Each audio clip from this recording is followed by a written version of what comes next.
Hi, folks. I thought I would start reading a book to you each day, finding something that I enjoy, and then sharing it. Let's see how this goes. This book is called The Dark. It's by Lemony Snicket, and it's illustrated by Jon Klassen. I hope you enjoy it. The Dark by Lemony Snicket, illustrated by Jon Klassen. Laszlo was afraid of the dark. The dark lived in the same house as Laszlo, a big place with a creaky roof, smooth, cold windows, and several sets of stairs. Sometimes the dark hid in the closet. Sometimes it sat behind the shower curtain. But mostly it spent its time in the basement. All day long, the dark would wait in a distant corner, far from the squeaks and rattles of the washing machine, pressed up against some old, damp boxes and a chest of drawers nobody ever opened. At night, of course, the dark went out and spread itself against the windows and doors of Laszlo's house. But in the morning, the dark would be back in the basement where it belonged. Laszlo would peek at the dark every morning. "Hi," he would say. "Hi, dark."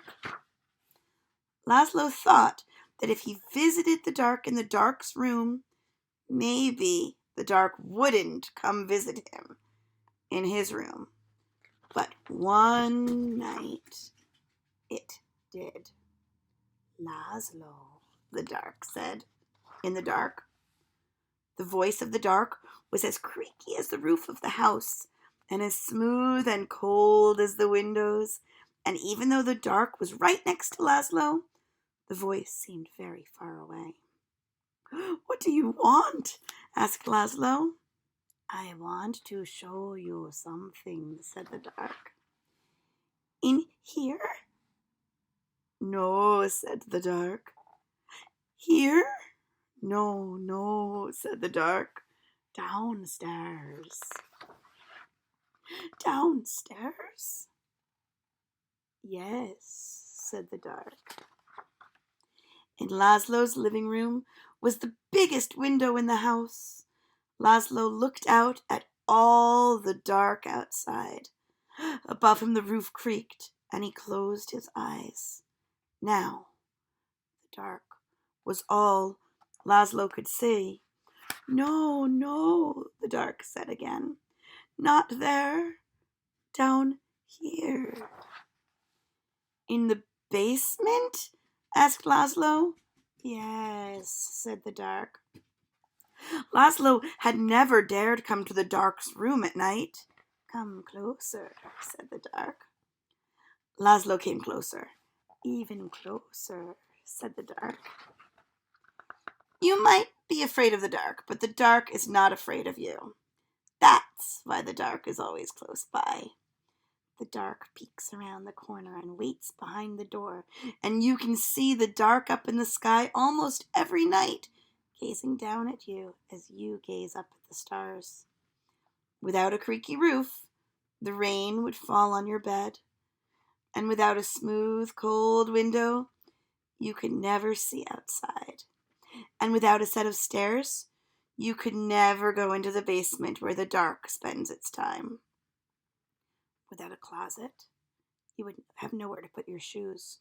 And without a shower curtain, you would splash water all over the bathroom. And without the dark, everything would be light, and you would never know if you needed a light bulb. "Bottom drawer," said the dark. "What?" "Bottom drawer," said the dark.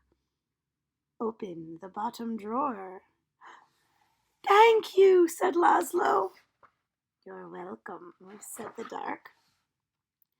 By the time Laszlo got back into bed, the dark was no longer in his room, except when he closed his eyes to go to sleep. The next morning, Laszlo visited the dark in the basement. "Hi," he said. Hi, Dark.